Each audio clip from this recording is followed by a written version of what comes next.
सांगेल आज भूमिपूजन झाली, लवकरच कामाला सुरुवात होईल. गुरुजी आहे तिथं. आता गुरुजी सारखं सकाळ उठलं की एक फोन असतो, दादा हे करायचंय ते करायचंय, कामं सांगा तगादा लावा. शेवटी मागितल्याशिवाय काय मिळत नाही. सगळ्यांनी लक्षात ठेवायला पाहिजे की मागितल्याशिवाय काय मिळत नाही. रामोशी समाजाचं होतं 10 लाख मागितलं, किती लाख आलं? 18 लाख आलं. चांगलं आता मंदिर होईल, पोरांना बसायला होईल, एखादं लग्न समारंभ तिथं होऊ शकतो छोटा मोठा, अशा पद्धतीचं सभागृह सुद्धा तिथं होईल. काळजी करू नका.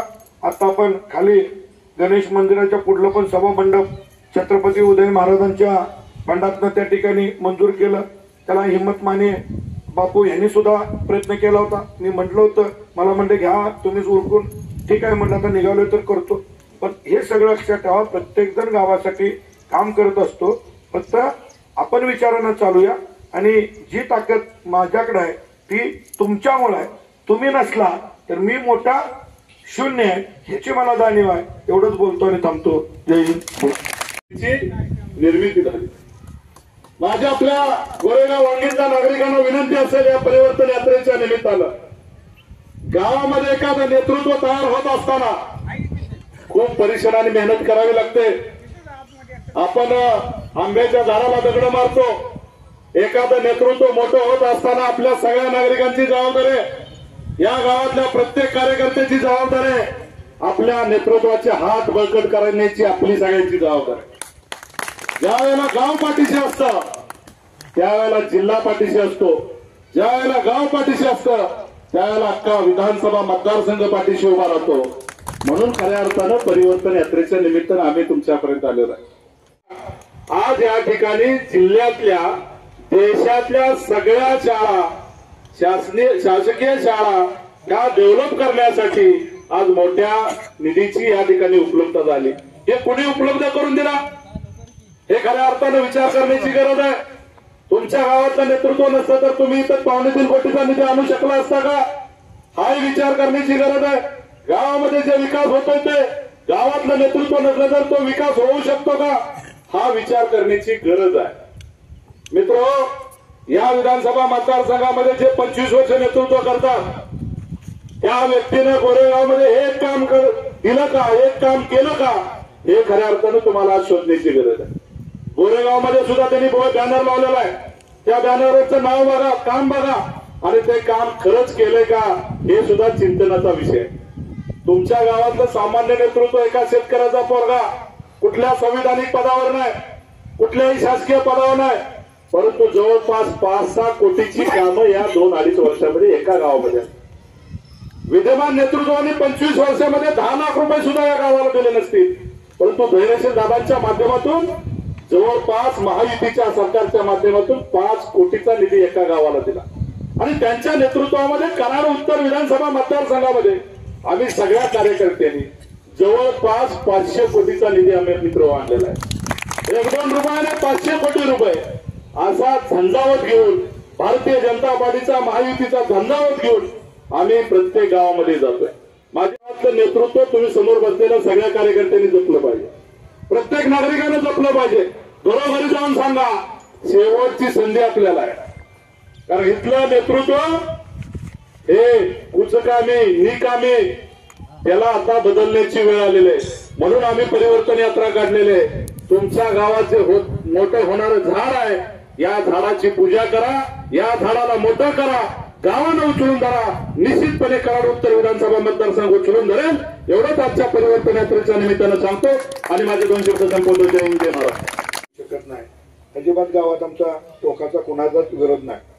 गाव आपलं 85 सालापासून ऊस बागायत गाव आहे आणि ऊसाचं क्षेत्र भरपूर आहे. आता उरमोडीचं पाणी पण यायला लागलंय. आपण काल शामगावला सभा घेतली, ऐकली ना सगळ्यांनी. आपल्याला सुद्धा आता त्या शामगावच्या डाकूबाई खिंडीतनं कुर्ल्याला, पारगावला आणि गोरेगावला पाटणवाड्याच्या बाजूनं आपल्याला टेंबूचं पाणी आपण प्रस्तावित केलेलं आहे. आपल्याला इकडून उरमुडीचं पाणी येतंय आणि ओढ्याच्या इकडं आपल्याला कुठलंच पाणी नाही. म्हणून शामगावला पाणी द्यायची योजना आपण गेल्या 24 तारखेला मंजूर केली आणि आता आपल्याला आशा निर्माण झाली की टेंबूचं पाणी, कारण बघताय तुम्ही कुरमुडीचं पाणी घेता घेता जीव जातोय पाक शेवटच्या ह्याच्यापर्यंत येईपर्यंत शेवटच्या बंधारात पाणीच घेत नाही. अजून 2-3 बंधार या ठिकाणी नदीवर सुद्धा पदार्थ आहेत का चेअरमन? नदीवर सुद्धा 2-3 बंधाराचा सन्मान केला, गावाचा सन्मान केला. त्यामुळं ही सगळी विकास कामं आपण आणू शकलो त्याचा अभिमान आपल्या सगळ्यांना हवा. छोटं मोठं काही गोष्टी असतात त्या गोष्टी आपण आपल्या स्तरावर तिथं बसून काही मिटवल्या पाहिजेत, वाद केले नाही पाहिजेत. गावाचा विकास करत असताना थोडी स्वतःला झळ बसली, थोडं स्वतःचं नुकसान झालं तरी ते नुकसान सहन केलं पाहिजे आणि विकासाला आपण सगळ्यांनी साथ दिली पाहिजे. शेवटी कुशीसावळीत बघितलं तुम्ही, कुशीसावळीत मेन रस्ता काढत असताना अनेकाची घरं तोडली गेली. त्यावेळी आम्ही तिथं पण दोन्ही पार्ट्या बसून 15 दिवस कोणाचा फोन घ्यायचा नाही ठरवलं. त्यावेळी ते सगळं तुटलं आणि खालीपर्यंत रस्ता गेला. आता उलट ती लोक खुश आहेत, त्यांनी सगळ्यांनी शटर लावलं.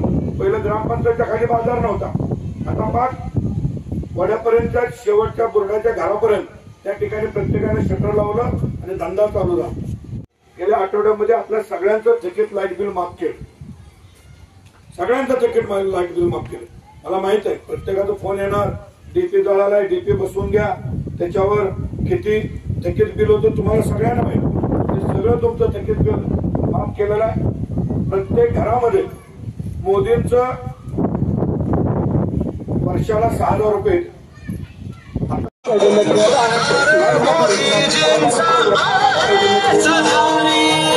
सर्व ग्रामस्थांनी, माता बंधू आणि भगिनींनी जास्तीत जास्त संख्येने सहभागी व्हावे. यात्रेत सोनिया फ्री, रामकृष्ण वेताळ साहेब, किसान मोर्चा सरचिटणीस आणि भाजपाचे सर्व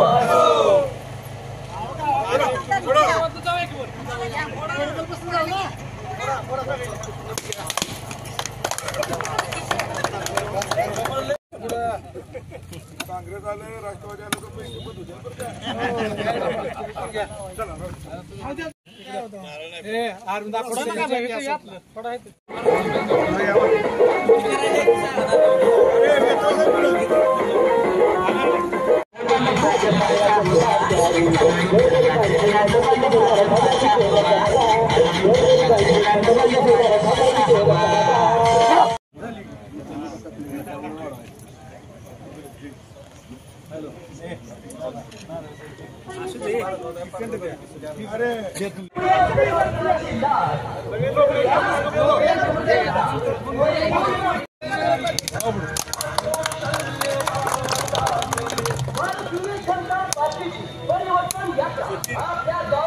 एक मिनिट आम्ही एक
ताट जरा पुढे घ्या, पुढे सरा समोर बघा.